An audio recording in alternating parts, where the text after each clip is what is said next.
Essa questão diz respeito ao testador de continuidade que nós fizemos aqui no canal, né? Então, um testador para poder testar a continuidade. Ocorre que esse circuito eu fiz com uma bateria recarregável de 3.7 volts. E nem sempre é tão fácil de encontrar, né? Apesar disso já tem, né, Mercado Livre, internet, etc. Com quantidade, nem sempre a gente tem isso em casa. Então, um inscrito perguntou, e se eu quisesse fazer com uma bateria de 9 volts? Ao invés dessa de 3.7, o que muda? Vamos montar o circuito aqui para ver como ficaria. Acontece que o LED é 3 volts. Eu estou usando um LED bem forte para ficar parecido com aquele, mas poderia ser um LED comum. E o buzzer que nós estamos usando é um buzzer de 5 volts.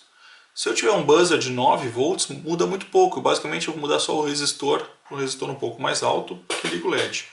Mas nesse caso que eu tenho um buzzer de 5 volts, como é que eu faço para fazer o circuito? E aí, na eletrônica, como em qualquer área da engenharia ou da tecnologia, a gente acaba tendo várias formas de chegar numa mesma solução. Uma das soluções que eu acho a mais simples é um divisor de tensão. É a solução mais simples. O que é um divisor de tensão? O divisor de tensão é, eu tenho uma tensão de entrada, digamos 9 volts, e eu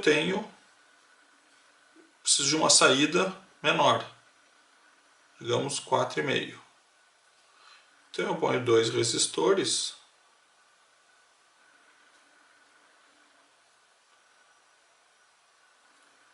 e ele vai fazer a divisão de tensão. Aqui eu vou ter 4,5 volts se os dois forem iguais. No caso aqui eu vou usar resistor de 220 ohms. Sai na metade, mas eu posso ter 5, posso ter 8, posso ter a quantidade que eu quiser, basta fazer um cálculo para poder saber que resistores usar. Eu vou deixar o link aqui embaixo de como vocês têm um site que faz esse cálculo para vocês. Muito bem, então vamos montar aqui. Eu vou montar rapidamente o circuito, adicionando então os 2 resistores de 220 para fazer a queda de tensão e a gente faz um teste aqui. Então, assim ficaria o circuito. Tem 2 resistores. Ligo no buzzer. Saio com outro resistor para ligar no LED. Que o LED trabalha com 3 volts, enquanto aqui eu estou trabalhando com 4,5. O ideal seria 5, mas 4,5 fica bom. A gente já viu no outro que fica bom também. E aí, como é que funciona isso? Basta ligar os meus 9 volts. São as nossas 2 ponteiras de teste.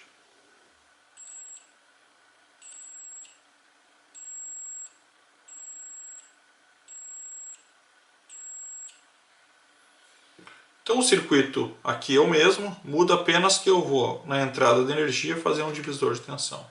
Vamos testar esse divisor de tensão, acho que fica interessante. Vamos fazer um teste com multímetro para ver como funciona o divisor de tensão. Ligar esse lado do circuito e esse aqui, para ver quanta energia, quanta tensão eu estou colocando nesse circuito aqui. Então se eu conectar, 4,44, quase 5 volts, quase 4,5, que é o que a gente quer, né? Eu estou dividindo ao meio 9 volts, tenho 4,5. Com isso, eu acho que resolve o nosso circuito detector de continuidade usando uma bateria ao invés de usar uma bateria de 3.7 volts. Perguntaram como eu coloco um buzzer no meu circuito detector de tensão 110, 220. Então como é que eu faço isso? Eu já trouxe aqui o circuito pronto, que é o circuito montado com alguns resistores e um Zener, um diodo. Os links todos estão aqui embaixo. Mas se eu quisesse fazer um circuito, então só para lembrar como é que funciona esse circuito. Quando eu ligo 220,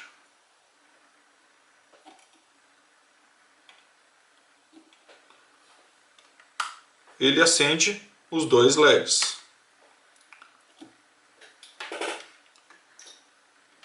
ligo o 110.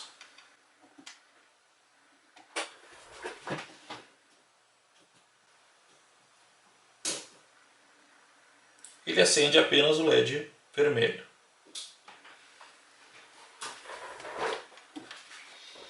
Então esse era o circuito. Bom, como é que eu adiciono um som aqui? Eu vou imaginar que eu estou falando do 220. Então quando tiver 220 fazer um som. Eu pensei em algumas soluções, mas todas eram um pouco complexas. Então eu resolvi fazer uma ligação bem simples e direta, que é pegar um pequeno buzzer. Esse aqui é um buzzer de 5 volts, o ideal é que eu tivesse um buzzer com algo que funcionasse bem com 3 volts. Mas vou imaginar esse aqui de 5. E vou simplesmente ligar ele junto com o LED.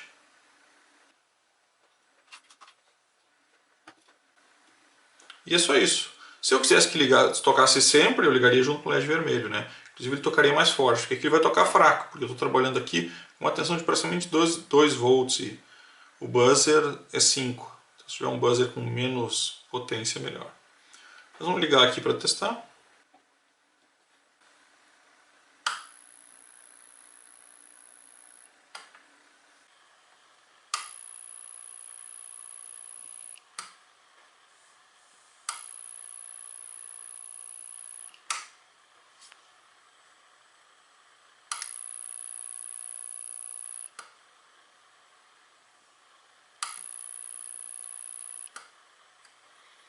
Então o som fica baixo, como eu disse, mas funciona.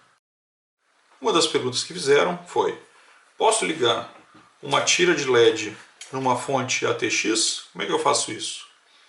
Então vou mostrar aqui. Eu peguei uma fonte ATX daquelas bem comuns, tá? Para ficar bem fácil. Então a fonte ATX ela tem várias saídas, né, de energia, e a gente vê que o amarelo é 12 volts. E ele trabalha de 4 a 6 amperes, então eu posso ligar realmente uma fita inteira. Isso vai depender muito da fonte ATX que vocês estão usando. Essa aqui é das mais vagabundas, tá? Das mais simples de todas, mais fracas é essa aqui. Então vocês dificilmente vão ter problema, tá? Bom, vamos ligar ela. E como é que eu faço a ligação? E eu peguei essa aqui de propósito, por quê? Porque normalmente para ligar uma fonte ATX, a gente liga o fio verde num preto. Uma conexão direta como eu fiz aqui. Verde no preto. Só que aqui não tem o fio verde.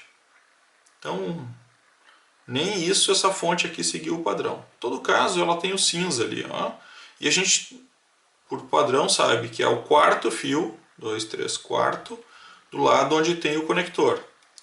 Isso tem que ser padrão porque eu vou ligar isso num gabinete, né? Então todas as fontes têm a mesma posição. Mas 99% delas é o fio verde e os pretos são os negativos.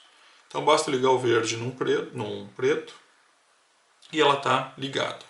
Essa fonte aqui tem um interruptor, então por isso que ela não startou ainda. Bom, o que eu vou fazer aqui? Posso pegar qualquer um dos fios amarelos, vou pegar esse daqui, e ligar na fita. Eu já tenho um pedacinho de fita pronto aqui para os meus testes. E eu vou ligar aqui numa saída no fio amarelo e no fio preto.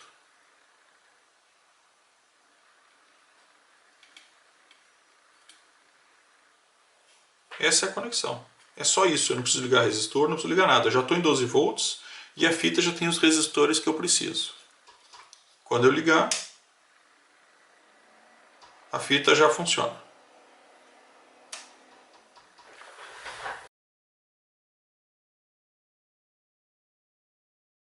E como eu disse no início, eu não preciso ligar uma fita pequena, eu posso ligar uma fita grande, posso ligar uma fita inteira. Porque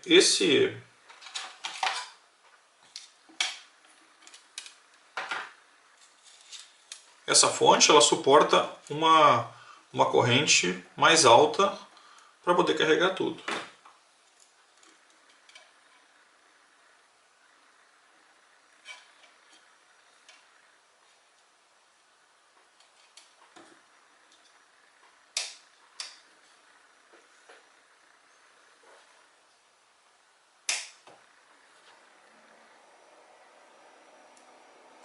Vai funcionar bem e vai funcionar forte.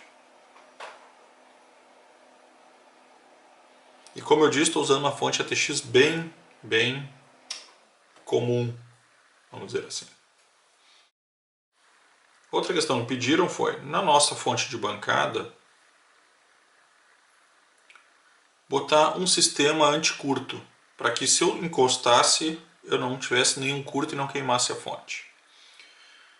Eu acho que isso é bem interessante, eu acho que numa fonte futura eu devo fazer alguma coisa assim. Por que eu não fiz aqui nesta? Porque essa é uma fonte bastante simples, né? Essa fonte de bancada. E eu usando o LM, essa é a grande vantagem de usar o LM317. Ele tem essa proteção. Então eu vou ligar aqui a fonte.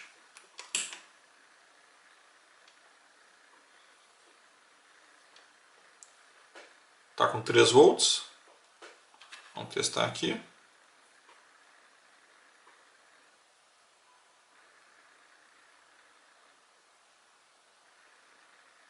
Funciona perfeitamente. Se eu der curto nela, ó,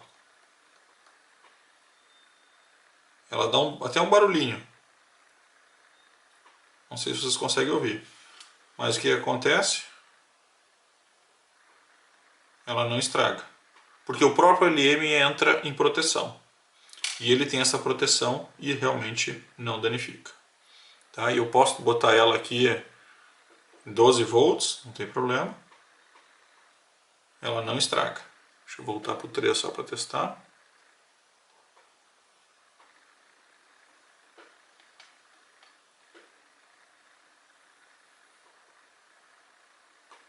E não estragou a fonte. Por quê? Porque o LM ele já tem um circuito de proteção dentro do próprio componente. Então não tem obrigatoriedade de eu criar uma proteção. Por exemplo, se eu fizesse uma fonte regulável só com um chip, que é possível. O LM já me dá essa proteção, essa é uma das grandes vantagens dele. Sobre a nossa fonte sem transformador que a gente criou com o circuito Zener, onde eu podia criar uma fonte com praticamente qualquer tensão, o Evandro me perguntou se eu poderia usar isso num som automotivo para usar dentro de casa. O que ocorre? Essa fonte é uma fonte que eu estou trabalhando com 30, 40, 50 mA e não muito mais do que isso. Consequentemente, a potência que eu vou ter finalizando é muito baixa. Se eu tenho 12 volts, estou trabalhando com 50 mA, isso é a mesma coisa, né, que eu 12 vezes 0,05 amperes, que vai ser igual a 0,6 watts. Não posso passar muito disso nessa fonte. Quando eu falo num som automotivo, provavelmente eu estou trabalhando com mais potência do que isso. E se eu trabalho com mais potência que isso, eu não devo usar esse tipo de fonte assim direto. Essa é para coisas de pequena potência. Ligar um motorzinho, ligar alguns LEDs, ligar circuitos de baixa potência. Então, não recomendo muito o uso desta fonte aqui. Então, para utilização com o circuito Zener, não recomendo ligar algo com potência que vai ter provavelmente algo de 24 watts, 36 watts.